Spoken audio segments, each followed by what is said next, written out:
최일호 상무가 풀어주는 미국 시장 이야기 채플미 오늘 9월 16일 금요일 순서입니다.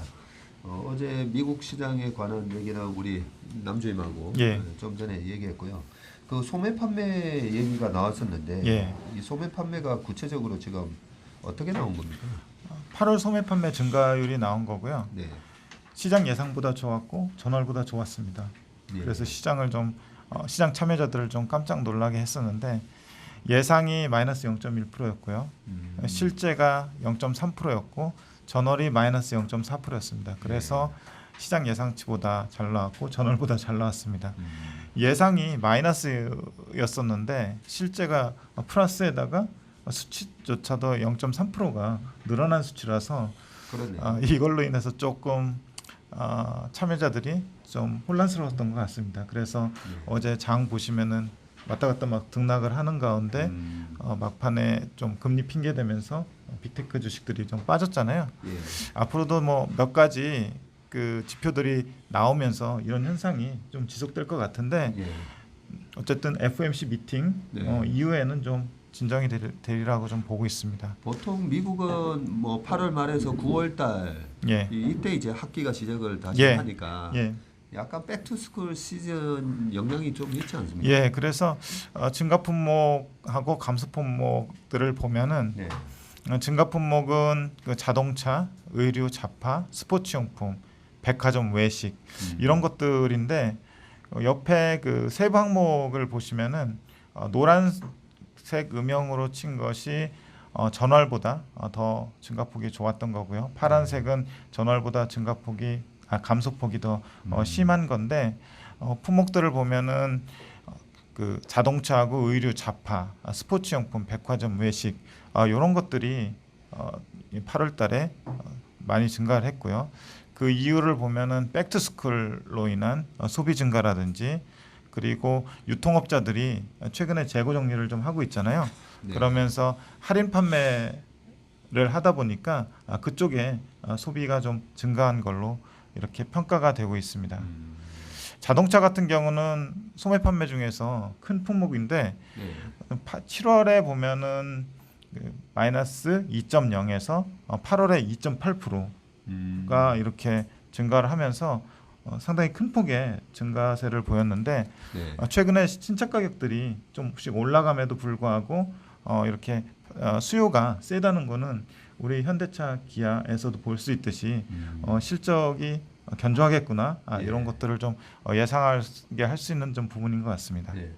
아니 사실 그 미국의 소매 판매가 좋게 나오는 부분이 저는 예. 좀 이해가 되는 게 예, 지금 전 세계에서 달러가 제일 강세잖아요. 예, 근데 외국인 외국인이 아니라 뭐 미국인 입장에서는 수입되는 모든 공산품이 전부 다 달러 강세로 인해서 가격이 떨어졌을 거 아니에요. 예, 그렇죠. 수입 가격 자체가 네. 하락하게 되죠. 그리고 물가를 잡는데도 사실 지금 강달러가 상당히 도움이 되고 있듯이 그러면 우리가 똑같은 가격에 그 물건을 만들어도 달러 기준으로 봤을 때는 싸게 살 수가 있고 예, 최근에 그 외국인들이 미국인들이 관광이 많이 오는 이유도 한국 관광 왔을 때 뭐 200만 원 들면 다시 뭐 최근에는 뭐 150만 원밖에 안 드는 거잖아요. 예, 그렇죠. 달러가 기준으로. 강세가 되다 보니까요. 예. 그죠? 예, 달러 기준으로는 그러니까 뭐 1,000달러 든다면 예,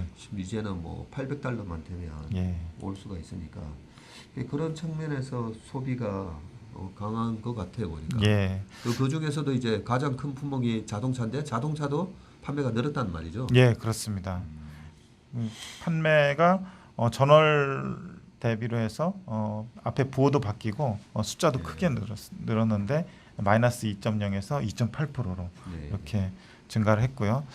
반면에 좀 감소한 품목도 있는데 가구라든지 전자제품, 가솔린 그리고 난스토어 리테일러스라고 해가지고 이건 온라인 판매 그래요? 온라인 판매도 이제 감소했네요. 예 감소했습니다. 그리고 헬스케어 이쪽이 좀 감소를 했는데 가구류 감소는 아무래도 주택 판매가 많이 되고 또 주택 거래가 좀 많이 되면은 네. 가구 들여놓고 하잖아요. 네. 그리고 팬데믹 기간 동안에 뭐 집 고치는 수요도 있었을 테고 가구 바꾸는 수요도 있었을 텐데 그런 것들이 좀 끝나고 주택 시장도 좀 둔화가 되다 보니까 가구료 감소는 뭐 필연적으로 일어날 수 있는 부분인 것 같습니다. 그렇죠. 예, 뭐 보복 소비가 일어나는 쪽이 이렇게 리오프닝과 관련된 부분이라면 예, 뭐 가구류나 전자제품은 말씀하신 대로 팬데믹 기간에 예. 오히려 팬데믹 수혜를 받았던 예, 그런 품목이라서 이제 기고 효과가 좀 있는 부분이 있겠네요. 예. 그래서 굳이 여기서 뭐 임플리케이션을 좀 찾아본다면, 그러니까 온라인보다는 오프라인 소비가 강화되는, 네. 또 리오프닝 수요가 강화되는, 그래서 이커머스보다는 백화점 수요가 좀 소비가 좀 늘어나는 그런 임플리케이션이 좀 있을 것 같고요. 그리고 인플레이션이 계속 일어나긴 하지만 인플레이션 하에서도 또 소비가 나름대로 견조한 모습을 보이고 있는데, 지난 엊그제 그 CPI가 나왔잖아요. 예. CPI가 엊그제 MOM으로 보면은 그 0.1%가 나왔거든요. 0.1%가 나왔고 이번에 소매 판매가 0.3%가 나왔잖아요. 네. 그래서 CPI보다 그 소매 판매 증가율이 더 늘어나는 그러네요. 그런 상황이 좀 감지가 되고 있습니다. 그 이전에는 CPI 증가율이 소매 판매 증가율보다 더 컸어요. 네. 그것이 뜻하는 거는 약간 비싸서 못 사고 있다가 네.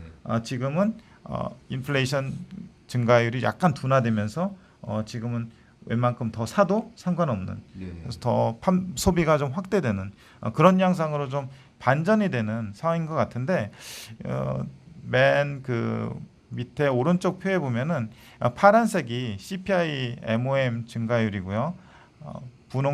주황색이 그러니까 소매 판매 MOM 증가율인데 5월, 6월, 7월까지는 CPI 증가율이 소매 판매 증가율보다 높았어요.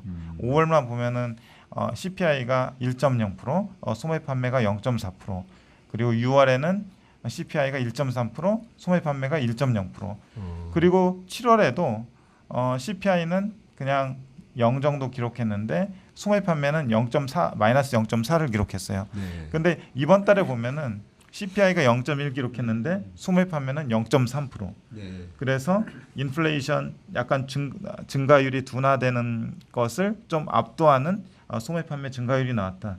이런 식으로 좀 해석이 가능할 것 같아요. 네. 아니 제가 미국에 살고 있다고 만약에 가정을 해보면 가솔린 가격이 예, 큰 폭으로 떨어졌잖아요. 예, 가솔린 가격이 떨어진 것이 또 다른 쪽에 그 가처분 소득을 늘려줘서 다른 쪽 네. 소비를 또 할 수 있는 여력이 증가했는데, 가솔린 가격 보면은 6월 13일 날 5불을 기록을 했었거든요. 5.02불 정확하게 갤런당 5.02불을 기록한 이후에 지금은 3.7불을 기록하고 있습니다. 네. 고점 대비로 보면은 26%가 하락을 했거든요. 네. 그래프를 보시면은 전쟁 이전 수준까지 가려면 그다지 얼마 남진 않았어요. 네. 지금 한 3.5불 밑으로 가면은 약간 그 러시아 우크라이나 전쟁 이전 수준으로 회귀를 하는 거거든요. 근데 그러네요. 지금 3.7불이니까 예. 뭐 그렇게 그 큰 차이가 난다고 보긴 어렵고, 특히 그 6월 13일 이후에 하락하는 이 강도나 속도 자체가 생각보다 굉장히 가파르게 나타나고 있어요. 이 가솔린 가격 추이를 보니까 전쟁이 일어났을 때 갑자기 3.5불에서 3. 죄송합니다. 한 4.3불까지 이제 확 튀게 되고, 예, 그 유가가 그 고점을 찍었던 게 3월 달이었잖아요. 예, 3월 전쟁 직후에 유가가 고점을 찍었었는데 가솔린 가격의 고점은 6월 달에 고점을 찍었어요. 예, 예. 그게 그럴 수밖에 없죠. 이게 그 원유를 수입을 해서 정제를 해서 해서 가솔린을 하는 데까지 만드니까요. 예, 시간이 아무래도 레깅이 되는 효과가 있으니까, 그러면 여기서 이제 가솔린 가격이 더 떨어질지 말지는 예. 지금 원유 가격 추이를 보면 되겠네요. 예, 그렇죠. 예, 근데 지금 원유 가격 추이가 그때 120불 찍고 난 이후로 계속 지금 어제도 또 빠져가지고 예. 83불 예, 뭐 이러고 있으니까 여기서 다시 가솔린 가격이 치고 올라갈 가능성은 없는 거고 예. 가솔린 가격이 고점을 찍었던 6월 13일 날 5달러 2센트였는데 예. CPI가 가장 높게 나왔던 게 6월 달이었잖아요. 예, 그렇습니다. 예, 6월 달이 고점이었고 지금 가솔린 가격이 3.7까지 빠져 있으니까 예. CPI가 여기서 다시 치고 갈 가능성은 또 없다고 볼 수도 있겠네요. 예, 그렇죠. 근데 약간 이제 양상이 달라진 게 예. 그간은 가솔린 가격이라는 비용 때문에 좀 인플레 압력이 좀 강화됐잖아요. 예. 근데 이제 약간 가솔린 가격이 상승 압력이 좀 둔화되니까 소비가 좀 늘어나면서 수요 쪽이 견인하는 인플레 압력 가능성이 좀 있는 것 같아요. 그래서 소비도 견조하고 또 실업수당 청구 건수 보면은 굉장히 견조하게 나오고 있잖아요. 네. 그런 요인들 그리고 임금 상승도 잘 떨어지고 있지 않고 있거든요. 네. 그런 것들이 연준으로 하여금 매파적 스탠스를 유지하게 하는 명분이 아닌가 이렇게 생각이 들고 있고요. 금일 미시간 대학교에서 집계하는 1년 기대 인플레이션이 발표가 되게 돼 있어요. 네. 최근 몇 달간 보면은 이 지표에도 그 증시가 상당히 민감하게 반응을 하더라고요. 이 지표가 기대보다 좀 낮게 나오면 향후 뭐 인플레 가능성 자체가 낮아지면서 금리가 움직이면서 네. 증시가 좀 랠리를 보이는 경우도 있었거든요. 네, 언제 발표한다고요? 오늘 발표합니다. 오늘 오늘 발표하고. 오늘 밤에 발표합니다. 네, 컨센서스가 지금 컨- 얼마예요? 컨센서스가 지금 4.6%입니다. 그러니까 4.6%. 사람들이 1년 후에 물가 수준이 어느 정도 될 것인가를 설문을 받아가지고 그걸 집계한 거거든요. 근데 그게 4.6%고요. 이전에는 4.8%로 집계가 네. 됐었습니다. 그래서 오늘 이 숫자를 지켜보면서 4.6%보다 높게 나오는지 낮게 나오는지 이렇게 보면은 이게 하나의 관전 포인트가 네. 될 것 같습니다. 그러면 FMC 다음 주 회의를 앞두고 가장 그 페드에 영향을 줄 수 있는 지표는 이 미시간 대학교에서 발표하는 1년 기대 인플레이션이라고 보면 되나요? 예, 이 지표를 거의 이제 마지막으로 페드에서 체크를 할 것 같고요. 네.